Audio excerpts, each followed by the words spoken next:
Good morning. Today is Sunday, July 28th, and live from the studios of WCPT 820 on Milwaukee Avenue. It is time for One More Good Idea with your host, Marcus Newman. Good morning, everybody. This is Marcus Newman, and this is One More Good Idea with your host, me, Marcus Newman. Hey, before I get started today, I just want to take a minute and talk to my producer, Nikos. He's in the room. You can't see him, but I can. He's on the screen right here in front of me.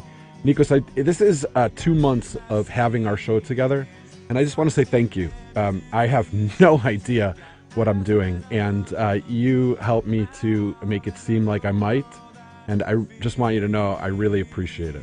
Thank you. Happy 2-month anniversary to us. Thank you very much. We should get each other like a flower or something. Well, I did bring you some flowers. That's good. But I left them in the car. Oh, okay. Hey, Nikos is wearing a Chicago Blackhawks t-shirt with the Indian head emblem and then also a Blackhawks hat. I know you can't see him on the radio or on Facebook Live, but Nikos is a former amateur hockey player and is very into hockey, and apparently all of his clothes have hockey insignia. Everyone says that. I only wear hockey stuff. Now, I do wear, on the occasion, Raptor stuff. Raptors. That's basketball, right? Yes. So yeah, it's hard to shoot that size ball with the hockey stick, I find. And Nikos is a very interesting character. He was raised on an Indian reservation. I was. Which is an amazing thing. Yeah, Wisconsin. And now is here in Chicago and producing radio and also television. Look how far I've come. Yeah. Well, you're an amazing person, and I appreciate you very much. Okay, so today I have a very special guest in my studio. His name is Michael Garlin. Some of you may have heard his show prior to this show. Michael is a very important person in my life, and I have him in the studio today for a specific reason, which he is not aware of yet. But we'll get to that. Let's welcome him to One More Good Idea. Ladies and gentlemen, Michael Garlin. Thank you, Marcus. I love that I went from sitting where you are just to sit on this side. You warmed up this seat very nicely. I do. I warm up a lot of seats. What can I tell you? It feels very comfortable. I'm a large person, and I warm things up. I'm happy to be here. Michael Garlin was born in Chicago area in the suburbs, I believe Morton Grove. I lived in Morton, born in Skokie. Skokie Valley High. I don't know what it was called. I know. I called it Skokie Valley High. But we used to call it Death Valley Hospital. I heard years ago, but I was born in Skokie, grew up in Morton Grove, went to Melzer Elementary School. Mm-hmm. And then, at some point in your childhood, moved to Florida. South Florida, Plantation, Florida, which is such a crazy name. It was just west of Fort Lauderdale, suburb of Fort Lauderdale. And what a great place to grow up as a kid, being outside barefoot, skateboarding, fishing in the canals. My parents moved to South Florida, my brother and I went to this store, which doesn't exist, called Gold Triangle, and they had like a ship in the middle of the store, and that's where they had sold all this bait and tackle and the fishing rods, and you pretended you were at the captain with the wheel, and anybody listening from South Florida went to Gold Triangle, and I had my tackle box. But here's the funny thing about fishing. I don't like touching fish. I like eating fish. So when I would catch it on the line, I had to wear gloves. I didn't want to touch it. It would be slimy, but... Michael. Yes. Yes. So, growing up in Florida, not touching fish. Yes. And then you went to college. I did go to college. And you studied recreation. Leisure studies, which is like, people laugh at that. Yes, we sat in leisurely around. It was a lot of business classes, but it was like running the park district. Gotcha. I have a degree in park district. Okay. And then made a decision to come back to Chicago to you took a job with... I took a job when I first moved. Actually, Camp Shy, the overnight camp for the JCCs of Chicago, hired me to be their specialty director. And working that summer up in the Dells area, I got to meet a lot of the people at the JCCs of Chicago, and then was offered a job and worked at, it was now called the Wanger JCC, but back then it was called the North Suburban JCC, as the Youth and Sports and Leagues Director. Gotcha. So for those people who may be listening that aren't familiar with the acronym JCC, it stands for the Jewish Community Centers, and in this case of Chicago and the Chicagoland area. In my career. And you worked with them for many years. Yes. And then went on to various different organizations and landed where you are now. Right. Okay. So we're setting the stage here for what I really want to talk to you about. I'm so excited because I have no idea what we're talking about. Along the way in this career of yours, working for Jewish organizations and doing their programming, Correct. and ultimately directing their buildings and programs. Correct. In your current position, you're the executive director of Congregation Beth Shalom in Northbrook, Illinois. But along the way, you've been doing other things on the side as Always. well. So besides just working a full-time job, career as a professional, yes, you also find time to do other things. Some of these things are you have your own radio show on Sunday mornings. It's wonderful. It's joyous to bring everybody I can on, to bring a gift to anybody who's listening. Which airs from 7 o'clock until 8 o'clock on this very radio station, 820 AM WCPT, Chicago's progressive talk radio, where facts matter. Where facts matter, yes. And also, of course, on your page, In My Head with Michael Garlin on Facebook. You're much a better marketer than I am. I don't know what I'm doing. But that's not it, right, yes. Mike? You also have a life coaching business. I have a private, I'll call it a private practice. You could call it a private practice. And I only take on sometimes one. It really depends on who I'm meeting. I don't have time to take on 10, 20 clients. I don't do this full time. The synagogue is my life, and I work minimum 45 to 60 hours a week. And I'm married, and I have a wonderful relationship with my wife and my children, Marissa, if you're listening, and Bradley and Gemma, and that's very important to me. But I'm a strong believer you need to do more than one thing in your life. Let's talk about that a little bit. More than one thing. Michael, you do more than two things. Yes. Right? What is it that drives you to want to do these other things? Where does it come from? Wow, that's a great question. It's funny. People take on hobbies such as playing golf, which I play 3 times a year. And I love being on the golf course. People took on yoga. People take on exercise. People take on, I'm a runner. Everybody takes on things. My problem, and my wife is probably laughing, and I know she's still listening. She loves you, Marcus, for sure. And I love her as well. Is that my mind is, I'm not the smartest guy on the planet for sure, but it doesn't stop. I am actually writing a screenplay with my friend Mike Rich in Phoenix, Arizona. I came up with an idea, and it's been on and off for the last 2 years, but we're going to get back on and writing this. A comedy, buddy movie, very funny idea that I had, and he is so funny. So I'm doing that. I'm coaching right now 2 people. I do this radio show. I work a very full-time job, which is, I always say, is my number one priority because I love it. I do. I really, truly love it. And I even asking your question, I don't know what it is because I'm sitting here going, I should write another book. I don't stop. Michael, let's not just gloss over that, okay? Michael, we've known each other for a long time, and I know first friend when I moved to Chicago. You love to express yourself, right? I don't stop. I apologize to a lot of people sometimes. But it's not fair to my listeners who you've been promoted this morning for a specific reason to gloss over things. You said, I should write another book. Yes. Right. That implies something very important, Michael. That I wrote a book. You are an author. I am an author, and I like doing motivational speaking. Right. Tell me about your book. So my book, which you can find, I wrote it about 5 years ago, and I didn't realize if I could rewrite it, I would just rewrite the first few pages because it tells you why I wrote it. That's changed in my life. It's called Powerful Questions to Help You Move Forward in Your Life. So while I was becoming a life coach and going through that training, I wrote a lot of notes. And this book to me, it's a workbook. It's not a novel. You could actually pick it up. You can buy it online. I know it's very inexpensive. You can email me at mgarlin34@gmail.com, and it'd be my pleasure to get you a book. I have like 70 copies. I didn't sell a lot, but I give them out to people who are struggling. It's questions to ask somebody to help them move forward wherever they are. And it's all about values, what your values are. So what it is one page is, for instance, I'll write about the word love and what love means to me.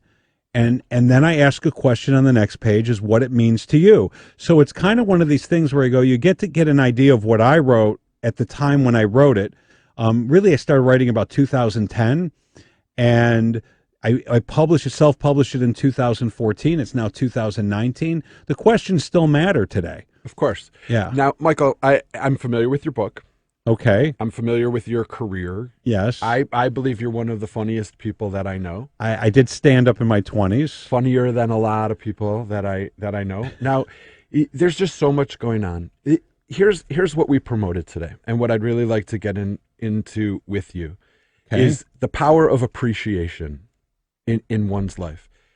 I'm at this radio show. This is my second month. We have last week's show with Dr. Elisa Slay from Camp Dogwood. How do you not love Elisa? Which you can find on our Facebook page, One More Good Idea, or on SoundCloud, or on the WCPT website.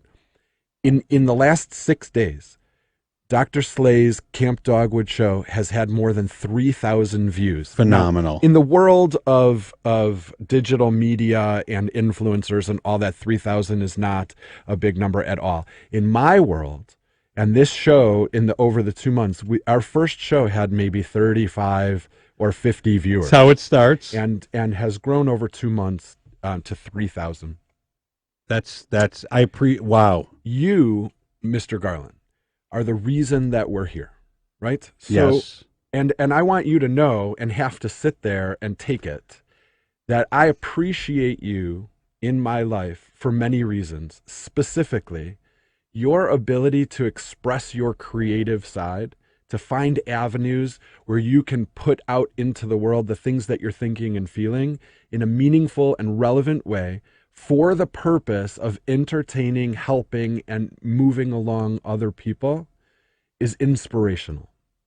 And I know you're uncomfortable when people talk to you like this. You're just going to have to sit there and take it. You suggested to me that I do this. For whatever reason that motivated you to do that, I don't know. And because of your example, I agreed to do this. And it is a source of immense joy for me. And it is promoting the agendas and the businesses and the music of other people. And that ripple effect that you created because of who you are and how you live your life has been rippling out to thousands and thousands of people. And it's incredibly powerful, and it's meaningful to me in such a way that I'm going to make you sit here for 28 minutes and 50 seconds and discuss it with me and live in it. All right, so I'm gonna live with something. First of all, I've learned over the years to say thank you, not to shut off. I appreciate what you're saying. I don't see myself in that light, but I know people come up to me. I was out to dinner last year, 2 years ago.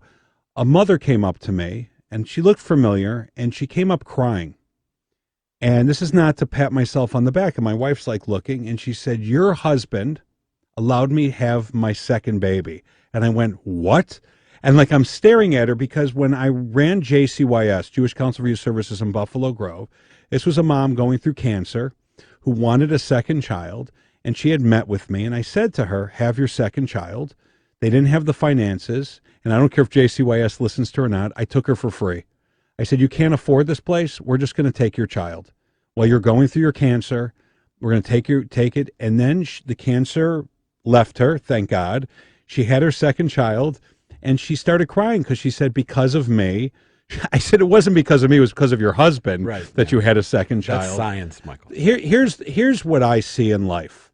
And I think I had Kim Svoboda, who was on my show. I have so many guests now, I can't even keep up with it. Kim is she came and spoke at my synagogue, and I fell in love with her. Not the way I love my wife, but I fell in love with the work that she was doing. And you find out through Kim what your strengths are. And I took this test online. I can't remember the name of it. It's not in front of me right now. I could look it up, but it really doesn't matter. And my number one strength, and why I look at you, and this is what I love in life, this is my number one out of like these 30 strengths, is I see potential in people. I see more than you see for yourself. So when you called me up and said, you didn't know about my radio show, you found me by some chance, I didn't tell you I was doing this, and you listened to every one of my shows, and you said, "I'm interested." I said, as soon as you said that, I went, "Yes, You of all people should have your own radio show, because I know through you how funny you are, how motivated you are, how you also want to bring gifts. And I saw you sitting in the studio, and I saw what you're bringing to people that are listening in. I hope there's 3,000, 4,000 people listening. I believe what you're bringing them is a gift as well. So when I do my coaching and I take on a client, what's really important to me, so I interview them. I've turned people down. I said, I can't coach you because you have to want it, whatever the want is, right? Whatever the getting to it. That was my big thing, that book, Getting to It, is I need to see something in you that you want something bigger for yourself. And then my drive is to make that happen for you. That's my pleasure. That is an important element. So let's talk to, this show is designed, Michael, with your help. Okay. To reach out for the first segment to small businesses, business owners, business operators, people who work in the world, working with other people on a personal scale. You know, big giant companies with corporate structures are really not my bag. It's not my bag but either. Small organizations where people are caring for each other and supporting each other. How does a manager, a business owner, how does one teach themselves to see potential in other people and support that potential? Wow, that's a tough question. I think most people quit their job because of their manager.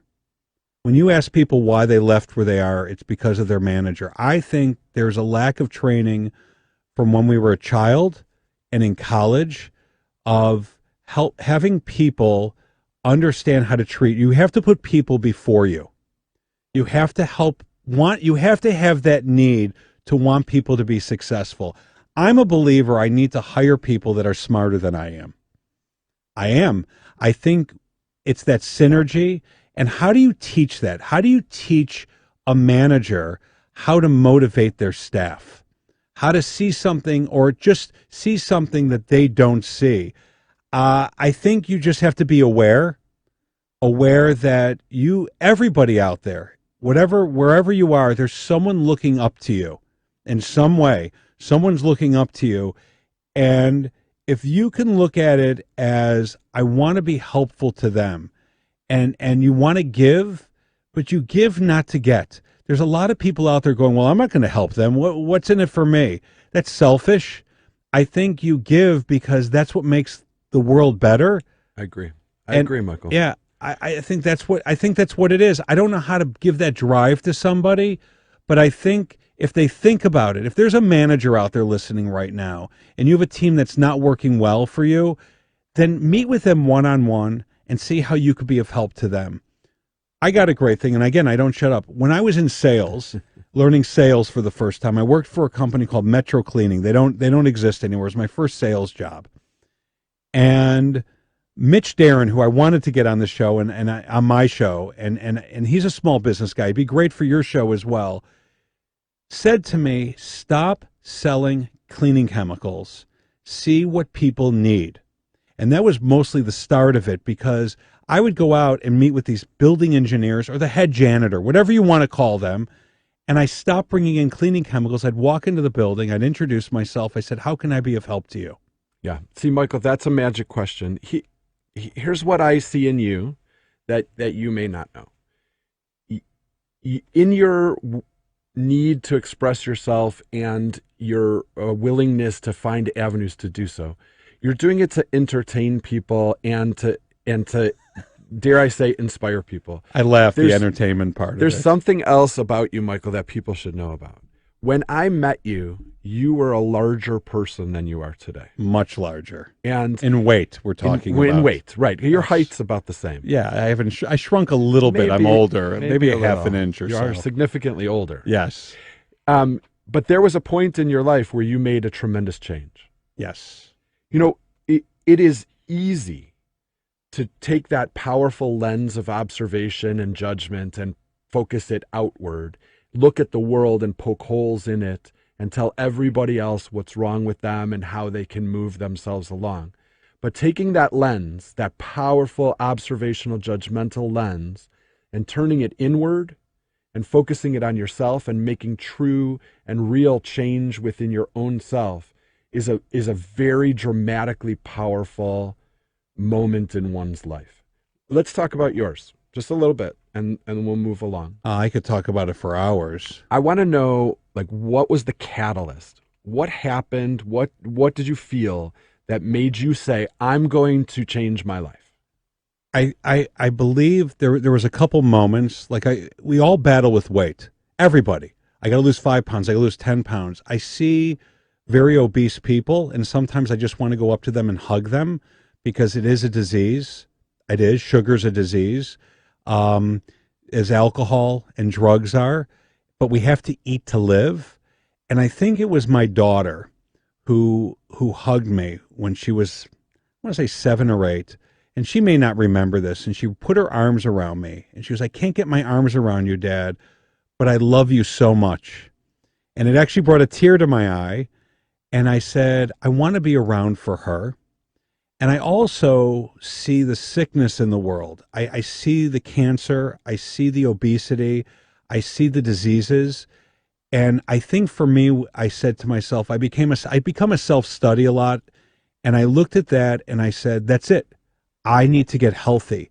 And it wasn't the choice of I want to lose weight. The difference was at that moment when my daughter hugged me was, and this was about 10 years ago, 10, 12 years ago, and I was about 275. I was a big boy. And today I weigh 210. And I still go up and down. I still struggle because sugar to me is like, it's lovely. For you and many people. Yeah. But I think it got to a point where I said, I need to get healthy because I need to be around. I have so much more that I want to do in my life. And that was the catalyst, was my daughter's hug, was that feeling of, how do I do this? Now, people have helped me along the way to do this. And I've turned a lot of things around in my life. But I think, and I coach people, by the way, that's what I look for. Do they want to make the change? What is their it? And then my goal is to help them get there. Well, Michael, I'm going to tell you a couple things in the minute or so that we have left, and that I want the world to know, right? Okay. The change that you've made in your life physically and nutritionally and so forth and so on, I find it to be inspirational. You know, I know a lot of people, Michael, and I have a lot of contacts. I've been in sales for many, many years. And I can count on just one hand, maybe two, the number of people that have made a complete, visible change in who they are physically as human beings. And each and every one of them, yourself included, is an inspiration because it's the hardest thing. The hardest thing is to make true change. Every and I day. know because I have lived it. And you, Michael Garlin, have done that. And the way you live your life, the way that you care about other people, the way that you invest in other people, support other people, draw from other people the best of them, it's a gift, Michael, that you share with the world, and you've shared it with me. And today's show, The Power of Appreciation, is for me to take the opportunity to introduce you to my audience and to tell you this. If you were not in my life, I would not be the person that I am today. Well, you allow me this opportunity. I'm taking it in. To express myself to the world and to put out into the world the things that I believe are positive, and to give in the way that I think I'm intended to. Without you, Michael Garlin, from In My Head with Michael Garlin at 7 o'clock in the morning on 8:20 a.m. WCPT, Chicago's Progressive Talk Radio, where facts matter. Without you, Michael Garlin, in my life, I would not be where I am today. I thank you very much. I appreciate you very much. And you're just going to have to sit with that when we go to break. We're coming back in the Artist Lounge with Pat McKillen. He's amazing, you guys. Please don't turn off the radio. We'll see you in a few minutes. Back on the Beat with Dick Kay. Conservative states, particularly in the South and some of the western states, are doing everything they can to pass anti-abortion legislation. Mitch McConnell and these other Republicans who blocked Merrick Garland are now going to be the ones who are responsible if Roe v. Wade is overturned. You keep that in mind. Keep that in mind. Back on the Beat with Dick Kay. Saturdays 1 to 4 p.m. on WCP.